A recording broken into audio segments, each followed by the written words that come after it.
Patent osigurava vlasniku isključivo pravo na izradu, korištenje, stavljanje u promet ili prodaju izuma zaštićenog patentom.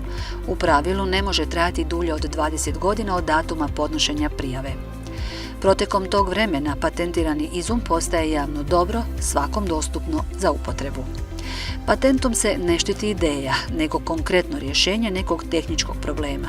Uvjeti koje neki izum mora zadovoljiti da bi bio zaštićen patent je novost u odnosu na postojeće stanje tehnike, inventivna razina i industrijska primjenjivost. Prilikom podnošenja prijave patenta potrebno je uplatiti upravne pristojbe i naknade troškova, odnosno 100 kuna upravne pristojbe i 1200 kuna naknade troškova.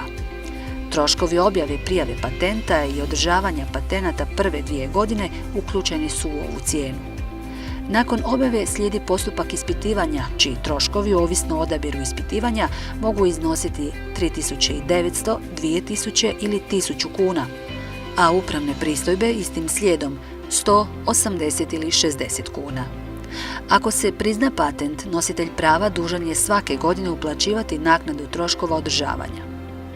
Sam postupak priznanja patenta započinje podnošenjem prijave zavodu, zatim teče zakonsko razdoblje od 18 mjeseci tijekom kojeg se tehnički sadržaj prijave čuva u tajnosti. Tada se provodi formalna provjera patentne prijave, a ako uvjeti nisu ispunjeni, zavod poziva prijavitelja da u zakonskom roku ukloni nedostatke.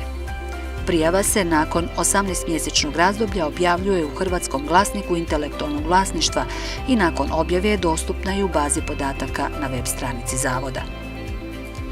Iako postupak priznanja patenata može potrajati nekoliko godina, važno je napomenuti da se zaštita uvjetno ostvaruje utvrđivanjem datuma podnošenja prijave patenata. Sličnost nekog izuma može se provjeriti pretraživanjem baze patentnih dokumenata. Otkrivanjem izuma u javnosti prije podnošenja prijave za zaštitu patenata gubi se svojstvo novosti, te zaštita više nije moguća.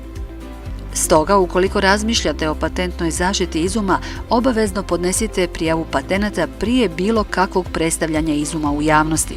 Preporučljivo je da o izumu prije podnošenja prijave znaju samo osobe za koje je to nužno, na primjer vaši suradnici na razvoju izuma ili osobe koje su obvezne čuvati tajnost po prirodi posla, kao što su službenici patentnog ureda, odnosno profesionalni patentni zastupnici.